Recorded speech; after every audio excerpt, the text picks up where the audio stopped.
instructive that now many Gazans are fighting back.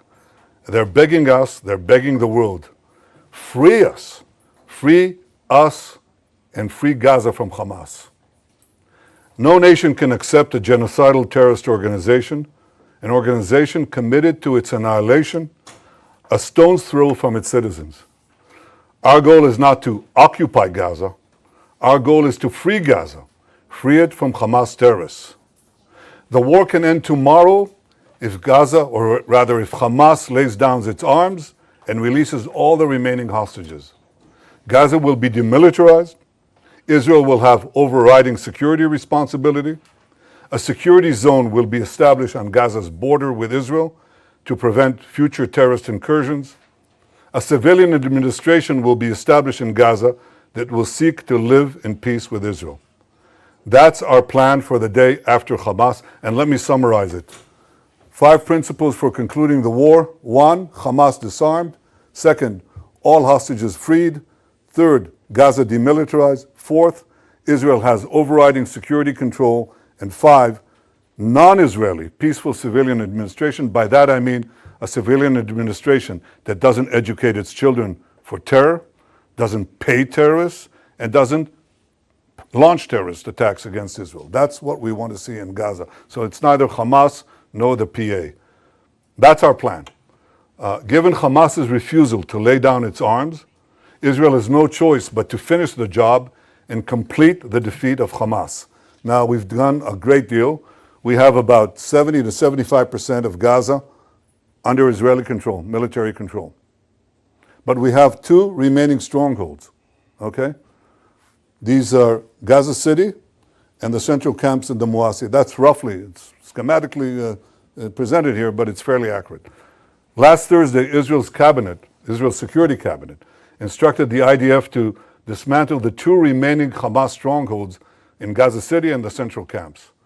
Contrary to false claims, this is the best way to end the war and the best way to end it speedily. We will do so by first enabling the civilian population to safely leave the combat areas to designated safe zones. In these safe zones, they'll be given ample food, water, and medical care, as we've done before. And again, contrary to false claims, our policy throughout the war has been to prevent a humanitarian crisis, while Hamas's policy has been to create it. Since the beginning of the war, Israel has let in close to 2 million tons of aid.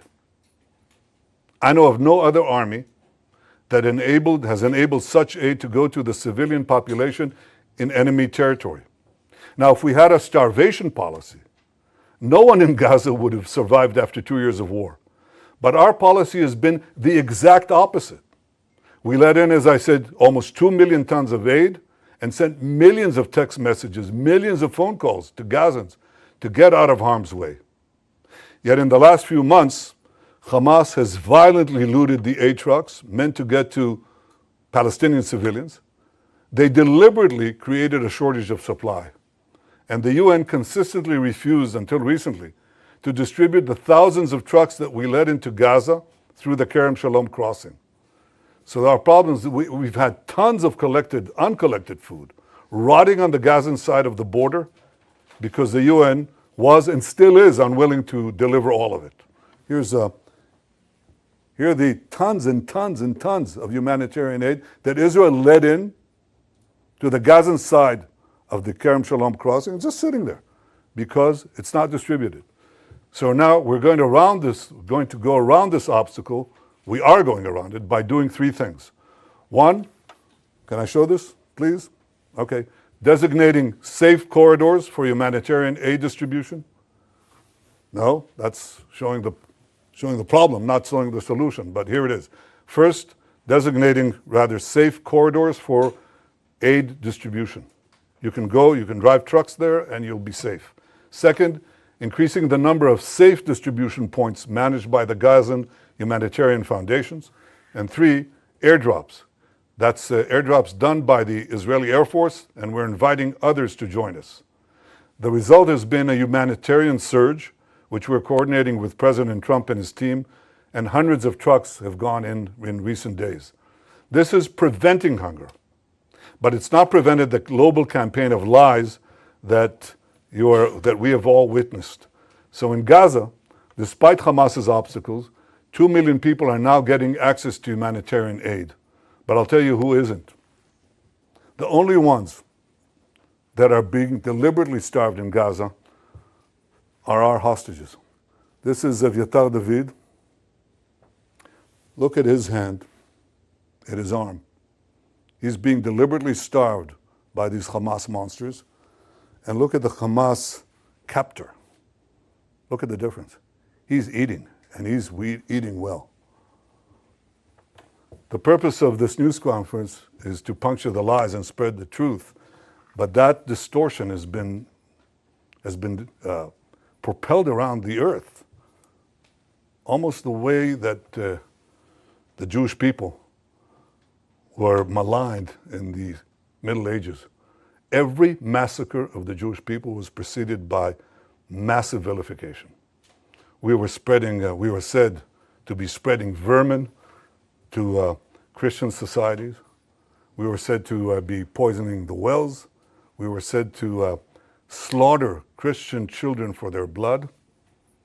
And as these lies spread around the globe, they were followed by horrific massacres, pogroms, displacements, finally culminating in the worst massacre of them all, the Holocaust. Today, the Jewish state is being maligned in a similar way. Everything that I told you could be verified easily, but it hasn't. And the international press has bought hook, line, and sinker Hamas statistics, Hamas claims, Hamas forgeries, and Hamas photographs. For example, these 3 children. The first one is Osama al-Raqub. He is in Italy getting treatment because Israel got him out. That's what he looks like today. He has a genetic disease that damages the lungs and digestive system. It makes it hard to absorb nutrients and gain weight. Okay? So Israel facilitated Osama's travel to Italy, where he got the medical aid that transformed his position. The second one is Abdul Qadir al-Fayumi. He suffers from a genetic neurological disorder, spinal muscular atrophy, a degenerative condition that causes muscle wasting, weakness, and severe weight loss unrelated to nutrition. This was the real cause of his frail appearance, not starvation. In fact, he was treated in Israel in 2018. Doesn't help because it's a congenital disease and it defies most treatment at least. The third one is the most celebrated one. This is a New York Times cover photo. It's on the front page of Muhammad Zakaria Ayub and his mother. Muhammad Zakaria Ayub is suffering from a genetic illness which you're familiar with. It's called cerebral palsy. His mother is well fed and his brother is healthy. I'm looking right now into the possibility of a governmental suit against the New York Times because this is outrageous. Of course, the correction was postage size. I don't know where it was buried. But this is outrageous. These are the 3 most celebrated photos, and they're all fake. It's the kind of malignant lies that were leveled at the Jewish people in the Middle Ages. We won't suffer. We won't allow it to go unchallenged, and this is the purpose of this press conference. I hope that you open your eyes to a simple fact. Hamas lies. Now you can ask me any question you want. Thank you, Prime Minister. Could you give us, please, a timeline when you expect to conclude the new expansion of the new offensive? And if you can give us a few more details about how you're going to provide about this humanitarian surge and how GHF is going to be involved in this. Thank you. Well, the timeline that we set for the action is fairly quickly. I mean, we want to, first of all, enable safe zones to be established, facilities to be brought to, so the civilian population in Gaza City can move out, as they moved out in Rafah, by the way. You remember in Rafah? There were 1.4 million people. People said they can't, they have nowhere to go and they're not going to move out. It took us, I think, about 8 days or 6 days to move them, and they all moved. There were practically no civilian casualties because they all left. And they went to the Moassi area that I showed you before on the map. we think we can achieve a similar result that safeguards the civilian population, at the same time enables us to go at the last stronghold, the most important stronghold of Hamas, which we haven't done so up to the war. I mean, we've been there, but we haven't taken it as a goal to dismantle the Hamas stronghold there. We do now. I don't want to talk about exact timetables, but we're talking in terms of a fairly short timetable, because we want to bring the war to an end. This is how we bring the war to an end. As far as the surge is concerned, we're talking to the U.S. about additional measures, but we haven't waited. Because what we're doing, as I said, is designate safe corridors, allow and expand the GHF distribution points, and we're trying to bring in more resources, hope to recruit some international organizations, maybe, God willing, the UN, if they ever decide to actually do something for the Palestinian people that doesn't go through Hamas. And third, increase the airdrops. The airdrops are important, but they're not the most important thing. The most important thing is ground routes that bring aid, a surge of aid to the Palestinian population, as far as we can, without letting Hamas loot it. Second question, yes. Prime Minister, two questions. Firstly, why is Israel not allowing foreign journalists into Gaza to report independently? And secondly, President Trump has said there is real starvation in Gaza. Do you disagree? Yeah, on the first question, in fact, we have decided, and I've ordered, directed the military to bring in foreign journalists, more foreign journalists, a lot. There's a problem of assuring security, but I think it can be done in a way that is responsible and careful to preserve your own safety. So the directive has been since, when is it? 2 days ago. From what you're telling me, it hasn't yet been implemented, but it should be, because I think you should see it. And one of the things you're going to see is precisely our efforts to bring in Gazans, to bring in rather food to Gaza. You'll see the trucks that have been entered Gaza and are still waiting to be distributed. You'll see Gazans who are fighting Hamas. You know, we haven't seen it since the beginning of the war. You know, and that's a reflection of the fact that they know that we're approaching the end stage. And these people are, you know, risking their lives and their families, but they say, we can't take it anymore, and they fight back. And the other thing you'll see is physical destruction. And the physical destruction is not because Israel is destroying structures with people in there. That's not what's happening. Israel, in fact, is clearing the population, as in Rafah. But the Hamas terrorists who may stay in those areas booby-trap just about every single building. Not every single building, but a lot of them. And every road, and every street, and every junction, every intersection. So one of the things that we do is we place basically old APC, armored personnel carriers, with tons of explosives, and we detonate them, and they set off all the booby traps. That's why you see the destruction. And we do similar things in the tunnels. The tunnels, these terror tunnels, we you know, put TNT in them, and we detonate that after people have left. But they're under buildings, so the buildings collapse. That's why you see destruction. You see destruction not because we go after civilian populated areas, but in fact areas that have been cleared of civilians and are still rife with terrorists. And that's how we've been able to reduce actually the civilian casualties and increase, of course, the terrorist casualties. I very much appreciate President Trump's support through this entire seven-front war, his magnificent cooperation in the battle to stop the existential threat from Iran, his support throughout, and his support now. He says two things. He says all 20 hostages have to be released, and he says Hamas should not be there. And I think that he, like me, he recognized the fact that there have been deprivations in Gaza caused by Hamas. Hamas has been the cause of that. And what we have to do is overcome it. So we're working together to overcome it. Thank you, Prime Minister. Is Israel working, proceeding in the belief, in the understanding that it can and will recover all 20 hostages alive militarily?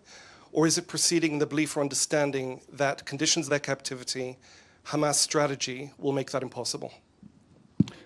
Look, my goal is to get all of the 20 out alive and also all the ones who are not alive. In the beginning of the war, we were told by a very senior commander, he said, look, we have to get used to the idea that we're not going to see even one of them alive. And I disagreed. I said, we'll get most and possibly all of them if we apply judiciously both military pressure and political, diplomatic pressure. So far, out of 255 hostages, we got 205 out, of which 148 are alive. 148 are alive. We have 20 living ones left in Hamas captivity, and 30 who are not alive, as I said before. If we don't do anything, we're not going to get them out. The option of just doing a war of attrition from defensive positions has not proved itself, and I think it will just, it won't get them out, but I think it will draw us into a protracted conflict that doesn't bring the war to an end. The move that I'm talking about, I think, has the possibility of getting them out. We're talking about how to, I don't want to go into details, but how to get the remaining hostages alive as we close in on Hamas. And there are various ways that I think, creative ways that this can be done, but again, I won't go into that now. CNN. Thank you, Prime Minister. 2 questions, please. You've just shown the horrific photo of Eviatar David, who's kept hostage in Gaza. We know his days are numbered. So how will prolonging the war bring them home? And second question, you stated that Gaza would be passed to civilian governance that is not Hamas and not the Palestinian Authority. Can you specifically identify who this civilian governance would be? Do you have any concrete entities or individuals in mind? And is there a timeline for establishing this administration? Yeah, well, I don't want to prolong the war. I want to end the war. And I think the other suggestions would have prolonged it. We may have gotten maybe a dripping of hostages, even though Hamas showed no willingness to do that. And then they just go on and on and on, and we'd have this endless. Unless you are willing to just say, Israel, capitulate, go out. And even then, I don't think we'll get all the hostages. And if we capitulate, it means that Hamas will rearm, regroup, and carry out all the threats that it openly professes every day, by the way. Every day they say, we're going to do the October 7th massacre again and again, and we're going to destroy the state of Israel. You can't leave them there, So we're not going to do that. So my goal is not to prolong the war. My goal is to end the war. And I think that prolonging the war means that many of them could be starved to death. That's exactly the point. I don't want that.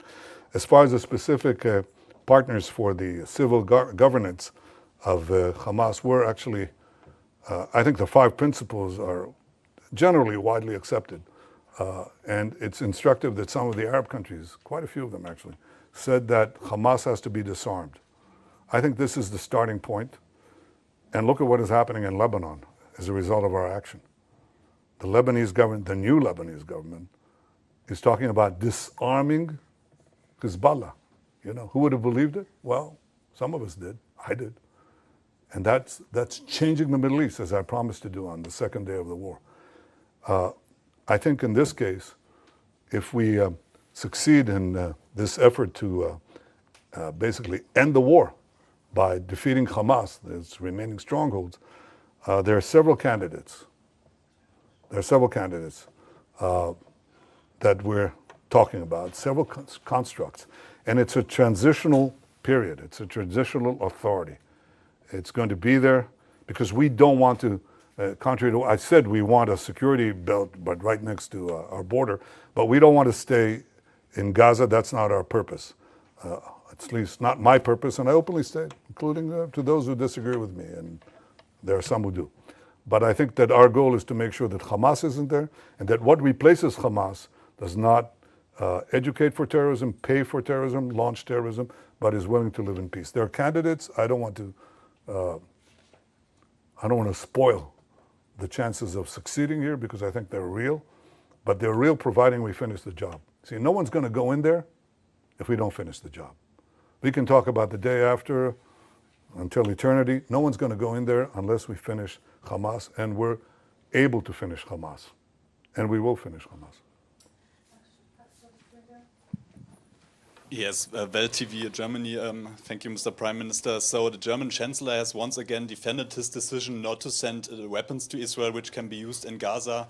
He said a friendship can and must withstand that. From your perspective, what has changed in this relationship? Look, I respect Friedrich Merz. I think he's been a good friend of Israel, but I think he's buckled under. He's buckled under the pressure of false TV reports, the pressure, internal pressure from various groups. And I can say this, and I don't want to talk about him specifically, but I want to say this. Look, maybe some choose to forget October 7th. We will not forget what happened. And we will do whatever it takes to defend our country and defend our people, defend our future. We will win the war, with or without the support of others. But I think that there's an issue here. And the issue is many leaders tell me, look, we know you're right, but we can't stand, in the face of the public opinion in our country, especially European leaders. They tell me that over and over again.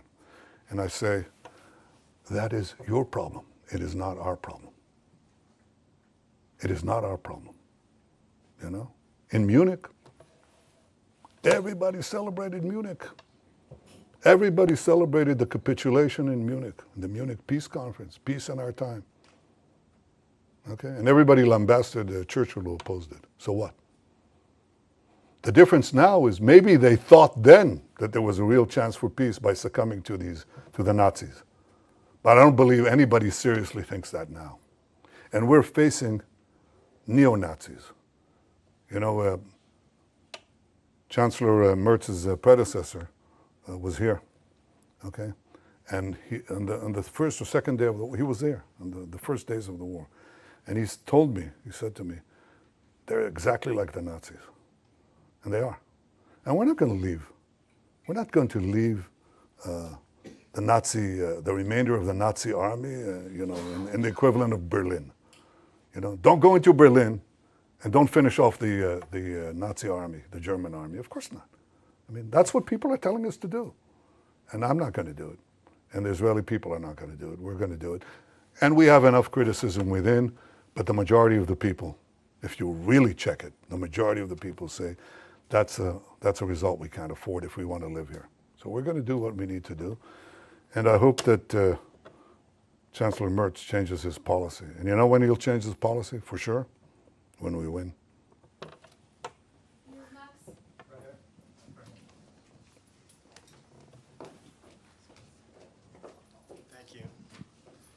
Thank you, Prime Minister. You talked about the 7-front battle.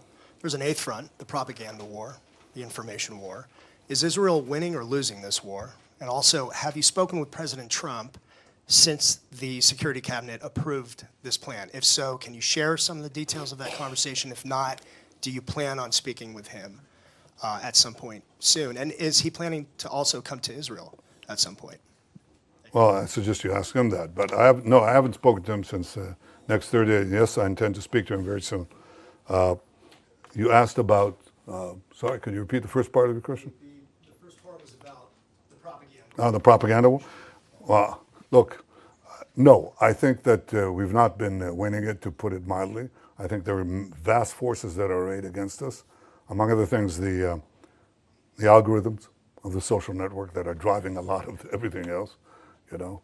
And people who really know, and they're the foremost people in this field in the world, they're telling me that about 60% of the responses on the social media are bots. They can categorically say they're bots. And they're bots that, especially in America, they want to attack the support that Israel has from the Republican side. So they describe how, themselves as homespun Southerners, except they're riding from Asia somewhere, That's a big issue. We have to contend with it. And we also have to stand up and tell the truth, probably at greater frequency than we're doing now. That's exactly what I'm trying to do now. But again, if you want to win this war, end it speedily. End it speedily. Expose the lies as much as you can. End it speedily. And that's how you win the war. You win the war, the propaganda war, by winning the war and winning the peace. That's the simplest way to do it. And it's about time to do that. Sky News, UK. Last question, please. Last question. Thank you, Prime Minister. Given what the IPC says is the unfolding spectre of famine in the Gaza Strip, would you accept that your 11-week blockade, complete blockade on Gaza, played a role in that? And also, given the killings that we have seen at the GHF aid sites, how will you guarantee that that kind of disaster will not happen when you have 1 million more people displaced? Thank you. Well, number one, the problem that we had was trying to stop Hamas looting. There's no question there was Hamas looting. Everybody saw it. You could see it. Hamas terrorists taking over trucks and so on. We tried to do two things simultaneously. Stop the trucks and bring in the trucks through the GHF distribution points. Okay. It wasn't successful. And it wasn't successful, among other things, because Hamas interdicted also the GHF program, the distribution point. So Hamas created this problem, and it was directed against us. Immediately, we have a starvation policy, which is completely false, any more than we have a genocide policy, which is equally false. We don't. Not this, not that. I don't know of a country that texts millions of messages to civilians to get out of harm's way, giving up the element of surprise, or calling them individually on cell phones. Yet Israel is accused of genocide. It's absurd. Or starvation policy. But there was a problem of deprivation. No question about it. And so we had to solve it. And the way we solve it is the way I described it to you. And there are now not zero trucks, but at least in, I think last time I checked, hundreds of trucks that went into Gaza. That's alleviating the situation. Now we want to increase the number of distribution sites. So there's not, basically you answer this problem, or you solve this problem by the law of supply and demand. If you have a lot of supply, if you flood Gaza with food, which some of it will be pilfered, there's no way to get around that, will be looted by Hamas, but you'll have, if enough food reaches the marketplace, so to speak, then you'll see a difference. And you know what the difference is? How do we know for sure there's a difference?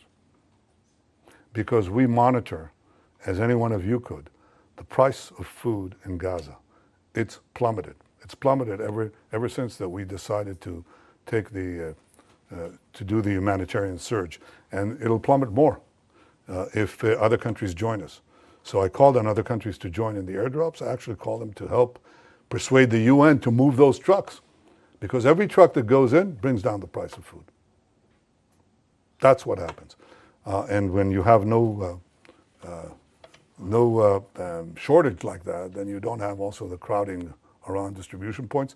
And by the way, a lot of the firing was done by Hamas, seeking to have response by our forces, and very often they didn't. They held back. They stayed their fire, even though their own lives were on the line.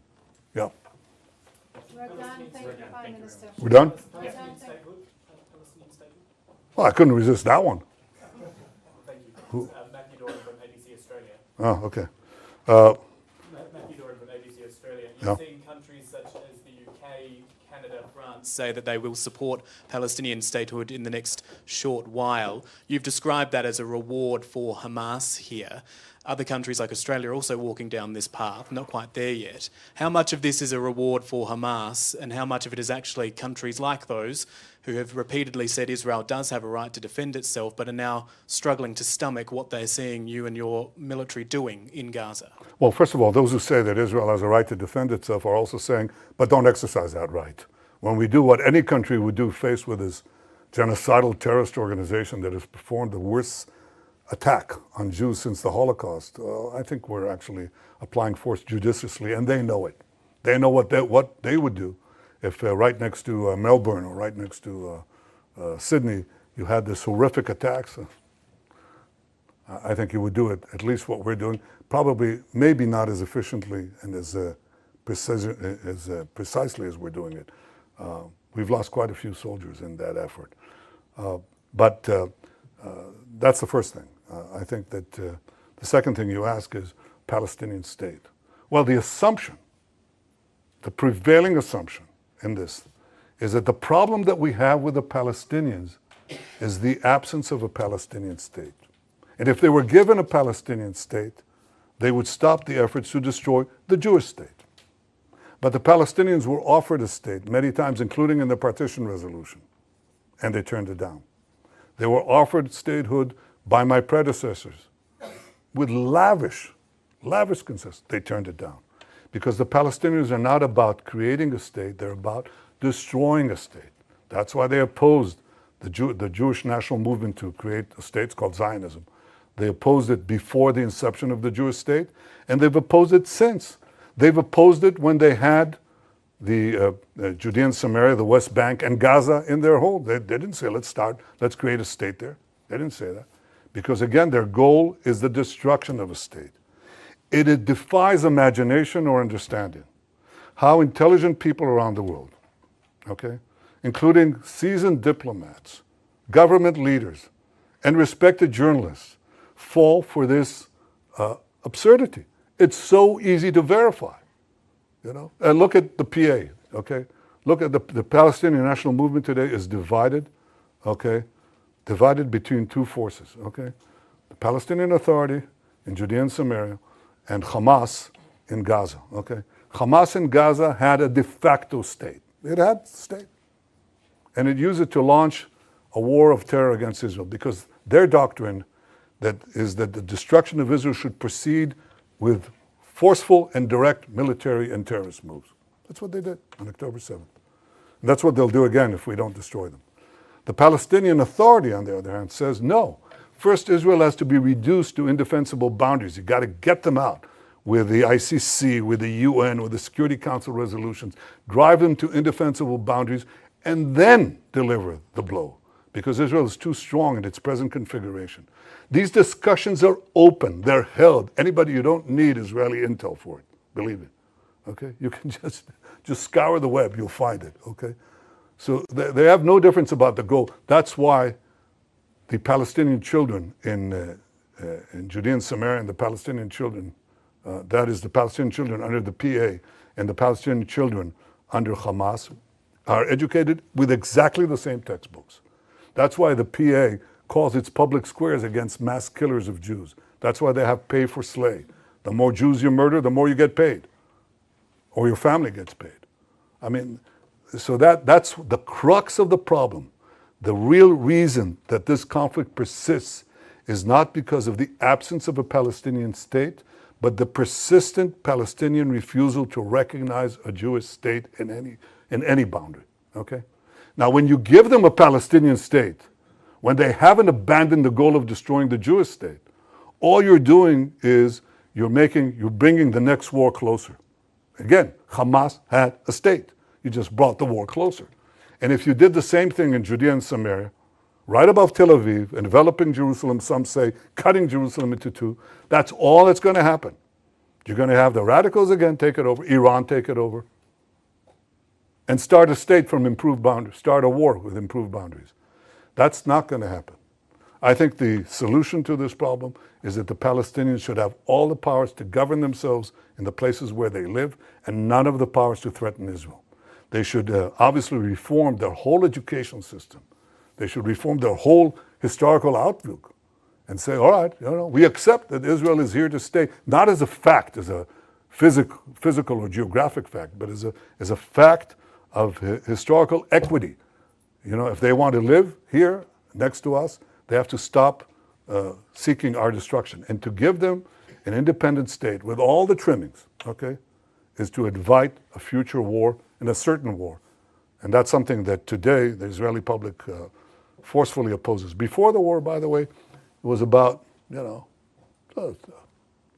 two-thirds in the overall population, probably 60-40, or even more, in the Jewish population. But now it's changed more dramatically.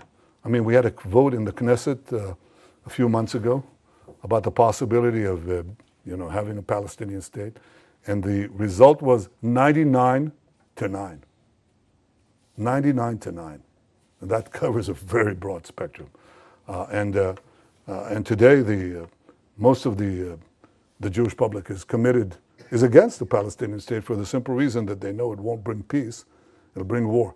To have European countries and Australia march into that, march into that rabbit hole, just like that, fall right into it, and buy this canard is disappointing, and I think it's actually shameful.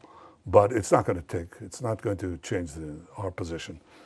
Again, we will not commit national suicide to get a good op-ed for 2 minutes. We won't do that. Thank you. Thank you very much. Thank you very much.